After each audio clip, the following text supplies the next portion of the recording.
नमस्कार दोस्तों, आप देख रहे हैं द हिंद 24 न्यूज। शिवलिंग का स्वयंभू रूप से प्रकट होना इस मंदिर में विशाल शिवलिंग है। यह शिवलिंग 2 भागों में विभाजित है। एक भाग को मां पार्वती और दूसरे भाग को भगवान शिव के रूप में माना जाता है। इस स्थान की यह विशेषता है कि इन 2 भागों के बीच का अंतर ग्रहों व नक्षत्रों के अनुरूप घटता बढ़ता है। शायद यही विशेषता है आदि काल से ही चली आ रही है या आज के युग को अपना प्रत्यक्ष प्रमाण देते हुए भगवान ने ऐसी विशेषता अपनाई हो। इस मंदिर का इतिहास दंत कथाओं एवं किंवदंतियों के अनुसार पुराणों से जुड़ा हुआ है।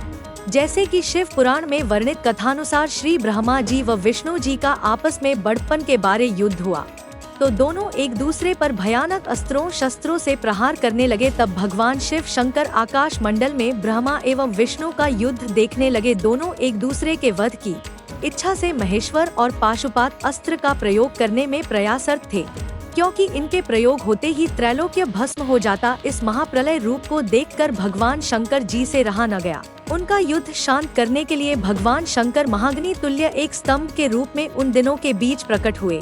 इस महाग्नि के प्रकट होते ही ब्रह्मा जी और विष्णु जी के अस्त्र स्वयं शांत हो गए। यह अद्भुत दृश्य देखकर ब्रह्मा और विष्णु जी आपस में कहने लगे कि यह अग्नि स्वरूप स्तंभ क्या है, हमें इसका पता लगाना चाहिए।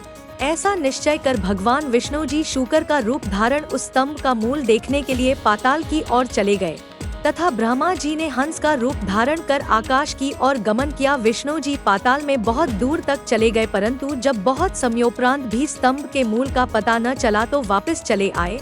उधर ब्रह्मा जी आकाश से केतकी का फूल लेकर विष्णु जी के पास आए तथा झूठा विश्वास दिलाया कि स्तंभ का शीर्ष मैं देख आया हूँ, जिसके ऊपर केतकी का फूल था। तब भगवान विष्णु जी ने ब्रह्मा जी के चरण पकड़ लिए। ब्रह्मा जी के इस छल को देखकर भगवान शंकर जी को साक्षात प्रकट होना पड़ा और विष्णु जी ने प्रणाम किया।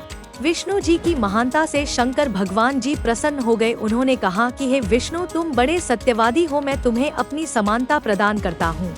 ब्रह्मा तथा विष्णु जी के मध्य युद्ध को शांत करने के लिए भगवान शिव को महाग्नि तुल्य स्तंभ के रूप में प्रकट होना पड़ा। यही काठगढ़ महादेव विराजमान शिवलिंग जाना जाता है। ऐसे ही तमाम खबरों के लिए जुड़े रहिए द हिंद 24 न्यूज के साथ।